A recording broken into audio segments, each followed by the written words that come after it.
Assalamualaikum warahmatullahi wabarakatuh. Alhamdulillahirrahmanirrahim. Wabillahi nasta'in ala umuri dunya waddin. Wassalatu wassalamu ala asyrofil anbiya'i wal mursalin wa ala alihi washabihi ajmain. Lagi di pinggir kolam renang, lagi santai. Sekarang ini saya akan bahas satu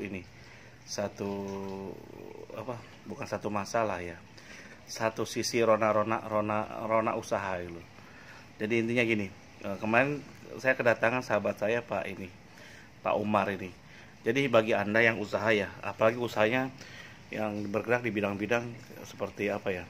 Kemarin dia di bidang iklan gitu. Dulu saya pernah usaha juga di bidang panel listrik.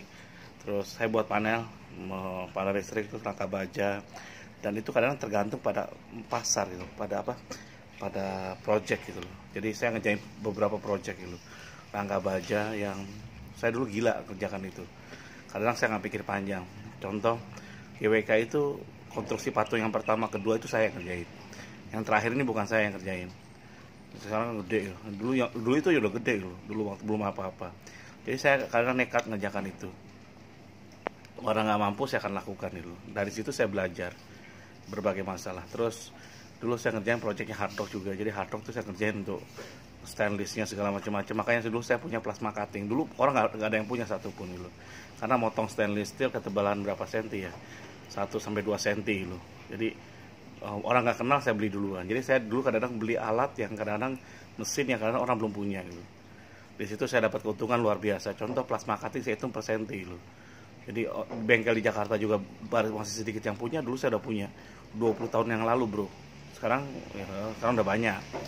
Jadi plasma cutting tuh ini motong plat stainless ya, khususnya stainless plat biasa juga.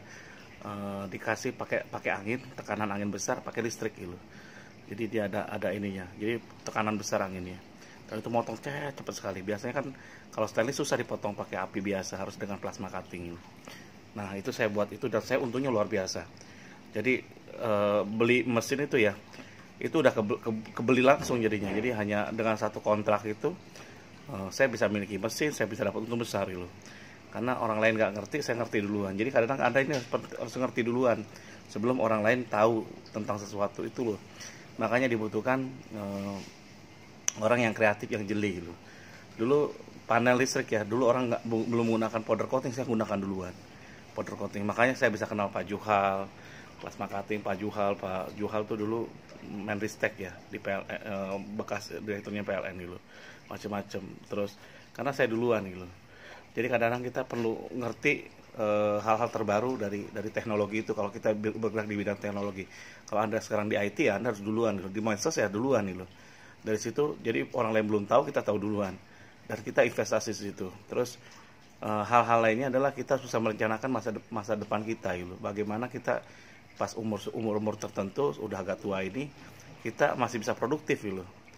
Contoh bedakan ya. Pak Umar ini dulu luar biasa, nyari uang gampang ya, karena iklan besar-besar iklannya. Tapi tadi kemarin dia cerita 10 anak buahnya itu jadi kompetitor semua gitu.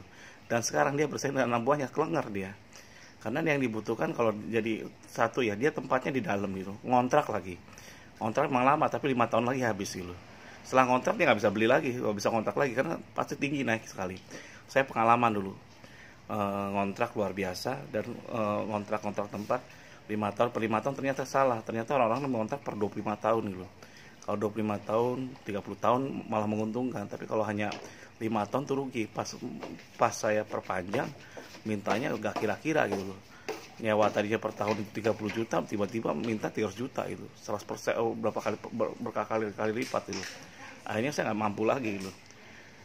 Dan ternyata seperti itu yang terjadi gitu. Jadi keterbatasan kontrak kita gak bisa bebas gitu. Dan alhamdulillah saya sekarang ini punya tempat yang strategis. Nah dulu Pak Umar pas waktu ada uang cukup besar, dia ada project ini, dia tidak investasi untuk workshopnya, showroomnya. Dia hanya investasi untuk yang lain-lain, mobil dan yang lainnya. Kasihannya sekarang pas dia udah ini, di bisnis itu kadang-kadang banyak yang nggak pasti bro. Kemarin dia kerjasama sama temennya, ternyata dikadalin teman-temannya gitu. Pas kelihatan ini dia tinggal gitu. Di remove dari kerjasamanya itu kadang gitu, meskipun dengan perjanjian yang ketat pun kalau kita cari partnernya abal-abal tuh yang rakus ya seperti itu gitu. Jadi itu yang terjadi pada Pak Umar. Dan ini ketika Anda umur sekitar sudah di atas 45 tahun itu agak malas gitu. Nah, makanya saya rencanakan dari dulu, pertama saya harus kuat dulu di bidang saya. Jadi saya jadi distributor berbagai alat kitchen equipment, dan saya invest ke mereka itu. Jadi investnya gini cara ceritanya. Saya kadang-kadang beli kayak CBD ke mereka, cash before delivery gitu.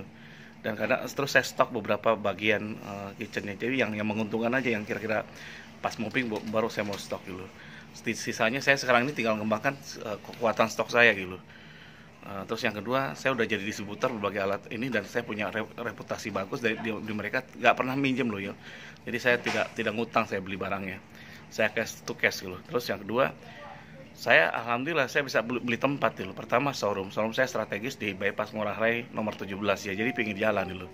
Jadi Presiden Jokowi lewat, Megawati lewat, SBY lewat, siapapun lewat, artis lewat, Anda juga lewat pasti kalau ke Sanur mau ke betul, kalau dari bandara mau ke Renon gitu loh. Karena apa? Ya saya dari jalan tol belok kanan langsung terus lurus.